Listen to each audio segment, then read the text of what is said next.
So as we previously mentioned, we said that for static equilibrium, the sum of the forces in x and y must be equal to 0, but also the sum of the moments must be equal to 0. Now, a moment, m, is defined about a particular origin or a particular point. And it equals F, which is the magnitude of the force, and D is the perpendicular distance from the origin to the line of action. So perpendicular distance is critical here. From the origin and the line of action of the force. So let's go ahead and we can visualize this in a figure here. So if I'm looking at the moment about this origin here, my force, F1, has a line of action that is tangent to that force. And the perpendicular distance is the D. So F has a magnitude, F1, and I'm going to look at the perpendicular distance to that line of action. So basically the perpendicular distance from the origin, or from the origin to the line of action. So this would be my distance here. It's perpendicular 90-degree angle. Now, how do we know if it's positive or negative moment? Because moment can be positive and negative. What you're going to have to do is a right-hand rule. So what you're going to do is you're going to pick your origin here. You're going to take your right hand, and your thumb is going to be parallel or tangent to this origin. It's going to stick out of the board. So your thumb is going to stick out of the board here, and then you're going to curl your fingers.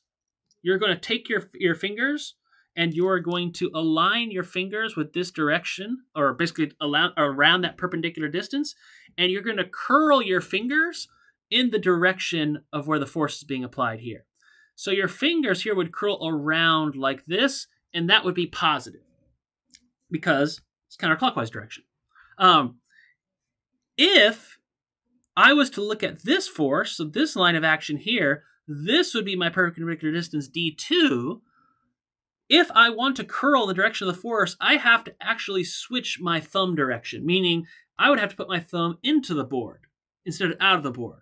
So that would make this direction negative, or this basically moment here. So we can see when we're doing the sum of the moments equals 0, this moment is going to have a positive sense because I can curl around in the clockwise direction.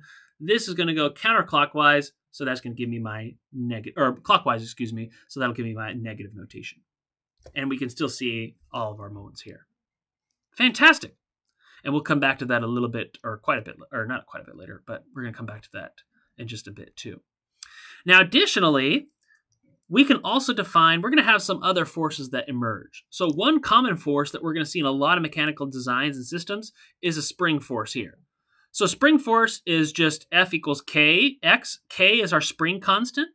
So, and delta X is going to be our, and actually there's a little bit of a typo here. This should be delta X. Delta X is change in length of the spring, or the distance. K is our spring constant.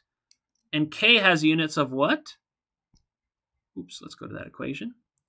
So K has units of newtons per meter. Delta X has units of meter. So that gives us newtons again. So if I take this spring that's initially at this length of L naught, and if I extend it some distance, delta X, my delta X here will be equal to L1 minus L naught. And that would give me, to do this, or to basically to extend that spring, my force would be positive because I'm pulling essentially in this direction. Now, if I compress it, if that distance here, if this is not positive, if that decreases, then I'm doing a compressive force as well. You could also look at it from the point of view of the spring as well. So the spring may exert its own restoring force when I pull out here, because again, the sum of the forces must be equal to 0. So if I apply a force, for example, here, if I extend my spring F sub 1, there's going to be a restoring force because the spring doesn't like to go in the other direction.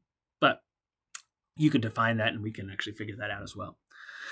Additionally, you may also have some masses that are connected to basically a cable, a pulley, or a wire, in which case, again, we typically neglect the mass of the wire, the cable, the pulley, but it will have a force on it. And that force will have some tension here. So it's basically a resultant force. The weight as well is going to be defined as mg. So those are our values. So we can use this, and we may encounter these in particular problems. Now, you may notice this like diagram that I just drew here.